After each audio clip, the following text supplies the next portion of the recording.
Tigas na agad siya, Dado. Susubuan ko sana si Daddy. Tingnan nyo po. Nakaset na po kaagad kasi mas mabilis lumamig yung nandito. Ang sarap! Sinabi ko pa naman, hindi ako kain na to. Huling-huli sa akto. Kahit po nung araw, kapag nagluluto si nanay ng mga kung ano-ano, mga kakanin, gelatin, yung dulo po talaga, yung mga kawali, sinisimot po namin yun. Ang sarap-sarap po talaga. Sarap po. Mag-enjoy talaga ang kakain.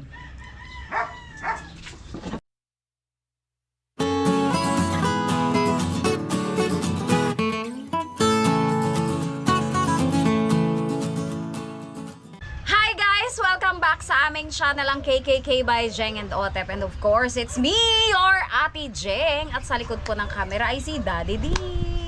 Ayan, for today's video, makikita nyo naman, ayan, gagawa po tayo ng dessert para sa birthday ni Gray. Ayan, 6th birthday na po ang ating minamahal na Gray. Gagawa po tayo ng dessert dahil ito po ang namimiss ng family. Mango gelatin. Pero lalagyan natin ng medyo maraming cheese, kaya mango cheesy or cheesy mango gelatin. O, ibang mga pangalan pa tayong ganon. Pero hindi po natin i-incorporate sa loob pa rin ng mismong gelatin yung ating cheese. Ito toppings lang rin po natin. Kasi yung iba naman po ay hindi naman masyadong gusto yung may cheese yung loob. Kasi nga, medyo nakakaumay talaga. Ayan. Hindi po katulad ng mga dati kong ginawa. Medyo malambot-lambot po kasi yon. Ang aking pong gelatin ngayon ay 3 piraso or 3 packs ang gagamitin kong gelatin. Tuyuin ko po muna yung aking kasirola. Baka manigas po kaagad yung ating gelatin. Unahin ko na lang po ng paglagay yung ating cornstarch. Parehas po kasing naninigas siyang dalawang yan. Kaya kailangan tuyo po muna. Ayan. Meron din po tayo ditong 1 cup na cornstarch. Isusulat ko na lang po yung aking mga ingredients sa description box para doon sa hindi po makakasunod sa ating instruction ng mga ingredients po. Ayan, 3 po yung gagamitin ko na gulaman. Mango flavor na rin po ito. Meron na po kasing mga flavor ang ating mga gulaman sa ngayon. Gagamitin na po natin yung mango flavor para sa gulaman pa lang po ay lasang mangga na talaga. O, diba? Naging favorite din po ito ng ating family. And the testing ko po, yung una ko po kasing ingredient, dalawang gulaman. Medyo nagsasagi po, medyo malambot-lambot ng konti. Mas maganda po dagdagan siya ng gulaman. Kasi flavored naman po ito, medyo firm. Mas firm po talaga kapag 3. Ayan. Haluin lang po natin yung ating dry ingredients. Ito po pala yung mangga natin. Ang mangga po natin ay 3 piraso po ito na hinog na medyo katamtaman lang yung mangga natin. Tapos hindi po ito masyadong matamis. Ganun po yung mga mangga talaga ngayon. Hindi masyadong matamis. Ewan ko po. Medyo may asim-asim siya. Pero maganda naman po yun sa ating dessert. At least, hindi over sa tamis. Tapos meron po tayo ditong 2 piraso din. Bali, 4 na slice po to yung pisngi niya. 4. Bali, 2 po kasi yung mangga na yon. Pang toppings po natin yan. O, tapos po, yung kanyang seed, ginadgad ko rin po at nilagay na natin dito. Sinama na natin dyan. Ayan, okay. Ang atin pong mga ingredients na ilalagay ay ang ating, sunod na natin ilalagay agad yung ating mga gatas. Ang atin pong ibap ay 4 na lata. Ulitin ko po, isusulat ko po sa description yung aking mga ingredients na madalas ko pong nakakalimutan. Next time po, palagi kong ilalagay na lahat ng ingredients. Ayan. Ilagay po natin lahat. Tapos ang condensed nga po pala natin, mango flavor na din po yan. May flavor na rin po ang mga condensed ngayon. Hindi na po katulad dati na concentrated lang po yung tamis. Pero depende din po ito sa taste ng inyong family. Sa amin po kasi hindi masyadong type nila yung talagang nang kinikilig ka na sa sobrang tamis. Ang gusto po nila ay yung medyo katamtaman lang yung tamis. At yan po yung kagandahan ng mango flavor na yan. Hindi po yan concentrated yung tamis niya. Unlike yung ating original flavor. Original talaga ha. Yung original na ano na to, ng condense. Talaga pong sobrang tamis po nun. O, eto po, bawas-bawas po ng konti ang tamis na to. Pero kung ang family nyo nga po ay talagang gusto ng matamis na matamis, pwede pong isang mango flavor, tapos isang yung classic na flavor ng ay classic talaga. Yung classic na flavor, or yung classic variant, yan yung correct term. Classic variant po ng condense, mas matamis po talaga yun. Concentrated po kasi yung sugar nun. Okay? Mas tatamis po yun. Ito, manggang-mangga to eh. May lasang mangga na talaga to eh. Sa unang ano pa lang, mangga na agad. Ayan, haluin po natin. Pagkatapos nating i-mix ito lahat. Ayan. Lalagyan din po natin ng 3 cups ng water. Ako po sinusukat ko po talaga. Pero sinusukat ko po siya sa 250 ml. Kasi sa mga ganito po, sa mga gelatin po kasi medyo critical po kasi talaga ang sukat ng mga liquid. Kasi baka mamaya hindi po tumigas or masyadong matigas naman. Though hindi naman eksakto na 250 ang isang di ba? Cup. 100. Ilan lang? 120 ata. Oh, ayan. Hindi kasi siya pero sa akin 250 ko na. Ayan, haluin lang po natin. Kailangan pong malusaw natin lahat ng ating gulaman at ng cornstarch. Ayan, kasi po mabumuo yan. Haluin lang po natin para lahat po ay lusaw na lusaw. Ayan, nabit na po natin. Nabit talaga ha, na-mix. Wala na pong mga lumps. Kailangan yung cornstarch po natin at saka yung gulaman ay lusaw na lusaw na. Lusaw na po yan. Ilagay na po natin ang ating all-purpose cream. Hindi ko po agad kasi nilalagay yung all-purpose cream dahil para hindi po siya mabit ng todo. Ang all-purpose po kasi kapag nabibit, para nagiging ice cream style. Yan, kasi po medyo matagal lusawin yung ating gulaman. Ayan. Konting halo-halo na lang po ito ng magaang halo. Ayan, ready na po itong isalang. Isasalang lang po natin to. Tapos ang pagsalang po natin dapat ay continuous po talaga yung paghahalo. At hindi po sobrang lakas ng ating apoy dahil ang ilalim po na to, alam nyo naman, ang cornstarch, sanay naman siguro po tayo sa mga cornstarch, napakabilis po talagang malusaw na, ay magtigas ng cornstarch natin. Ayan. Mamaya pag medyo umaano-ano na, naisalang na natin, medyo mainit, isalin na natin yung mangga. Ganon din naman yun. Pwede rin naman na nating i-mix yung mangga kung gusto natin, pero mamaya-maya na lang para at least hindi masyadong makikita talaga natin yung pagkaluto ng ating cornstarch. Yan, isalang na po natin. Ayan, dapat po continuous po ang paghalo natin dito. Ang gulaman at ang cornstarch, alam niyo naman yan. Napakabilis po niyan. Tapos ang apoy talaga. Ang apoy po ay nasa medium lang, medium fire. Medium flame. Fire. Ayan. Hintayin po natin na medyo bumukal-bukal. Harya. Ayan, pag medyo bumibigat-bigat na ng konti yung halo natin at meron na tayong nakikitang namumuo-muong gelatin sa ilalim at cornstarch, pwede na po nating ilagay yung ating mangga. Kung gusto nyo naman po, pwede nyo lang i-mix doon. Pero sa akin po kasi hindi ko sinasama ng agad-agad para hindi naman po ma-overcook yung mangga. Kasi masarap naman po yan ng medyo, kahit nasa gelatin siya, ay medyo freshy-freshy pa din. Freshy-freshy talaga.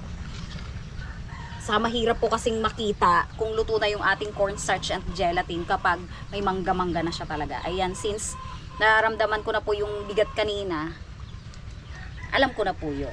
Tansyado na natin. Kasi bumibigat talaga kasi yan pag may mangga. Yun lang kasi yun.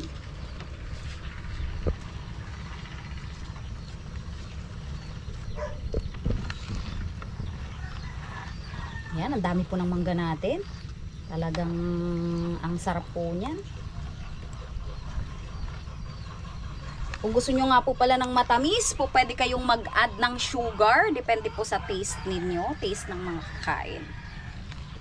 Talaga pong dito sa amin ay medyo gusto nila yung ganyan lang. Saktong-sakto na po ito sa kanilang panlasa ng mga kakain. Kasi ako naman po hindi masyadong kumakain na ng ganito. Sila naman ang importante.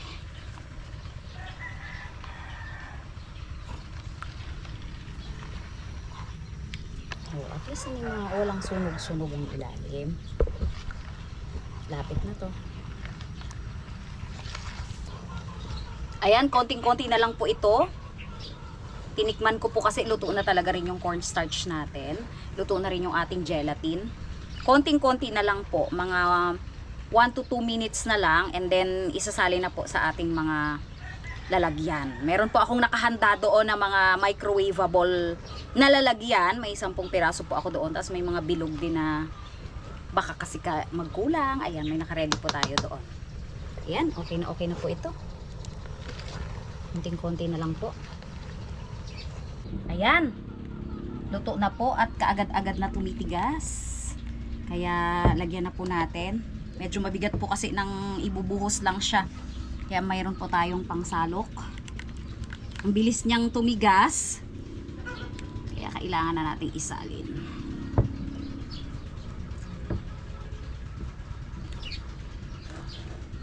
Yung mga sobra-sobra po niyan ay pupunasan na lang po natin sa gilid ng tissue.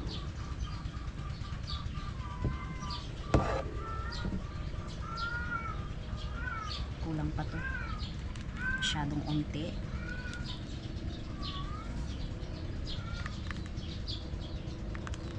Kabilis.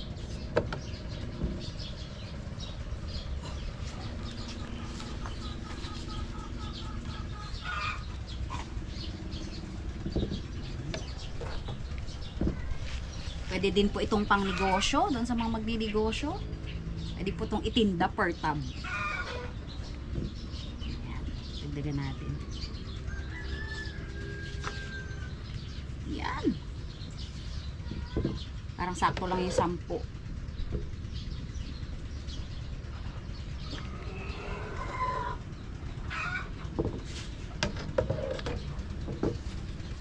Bumubuo na po siya agad. Ayan, sobra po. Sobra po yung ating 10 lalagyan. Meron po tayong mga extra dito na maliliit. Yung mga ano po natin, yung mga tinatabi po natin yan, hinuhugasan. Kasi meron tayong sobra. Sorry na, patalikod dyan. Ay, dalawa lang. Dalawa lang po yung sobra.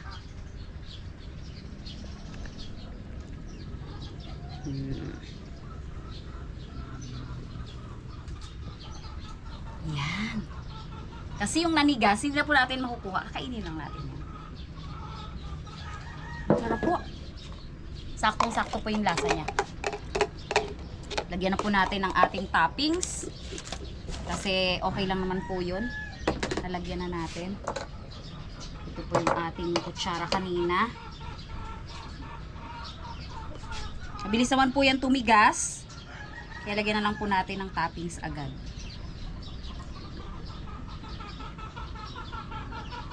Lalagyan po kasi natin yan ng cheese.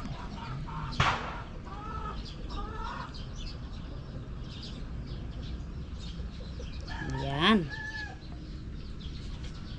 Sana ay kumasya yung ating mangga. Lagyan pa naman po natin ng toppings na cheese ito. Kung okay lang po sa inyong mga pamilya na talagang nakahalo na yung cheese, gusto talaga nila yung cheesy mango talaga, pwede nyo naman pong ihalo na dito sa mixture talaga yung mango, yung cheese. Kasi po sa amin meron ding mga hindi masyadong type ng maraming cheese. Kasi pag tinappings lang natin yan, pwedeng tanggalin yan. Pwedeng i-scrape yon. Pag nasa mixture na po kasi, hindi na yun maaalis. Baka naman hindi sila makakain. Katulad ni Tatang po. Hindi man si Tatang mahilig sa cheese. Pero kahit paano nakakakain siya ng ganito. Hinog naman kasi yung mangga, hindi masyadong maasim. Ayan. Ang sarap ng lasa. Ay, matigas yan. Kakayuri namin yung mamay ni Daddy D.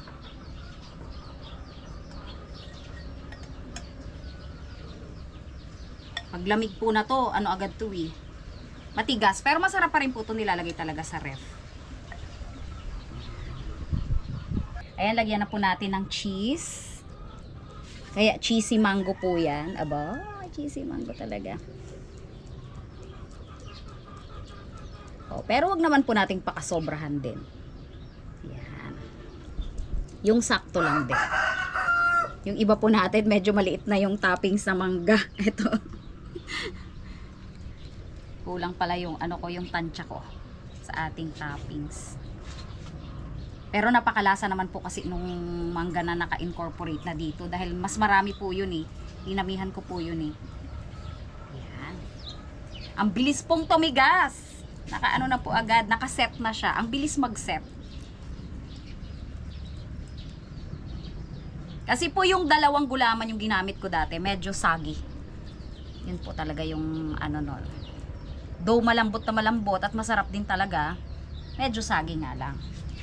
Hindi siya ganun ka-firm. Ito po, sobrang firm to. 3 ba naman ng gulaman yan? Yan.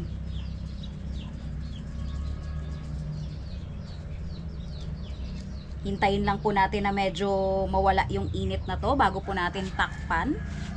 At ilagay po natin sa ref para mag-set talaga. At saka masarap po ito, medyo malamig. E mamaya pa naman po ang kainan namin doon sa Kila Gray. Ano pa? Dinner. Saktong-sakto lang po. Ay, asan na yung kutsara natin? Amayin mo na ah. Yung cheese. Ganyan. Yung cheese po talaga ngayon, ganyan eh. Kahit original na siya. Ganyan siya. Ayan po, linisin po natin yung mga gilid. Ang tissue. Oh, you want? Oh. Ayok, tampol.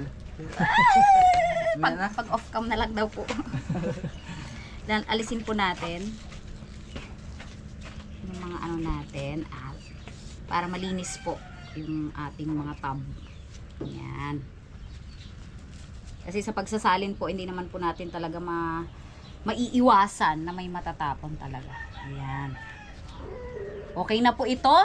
Hintayin lang po natin na mawala yung mga usok-usok. Medyo mainit pa po kasi. Magpapawis naman po kasi yan. Tatakpan na lang po.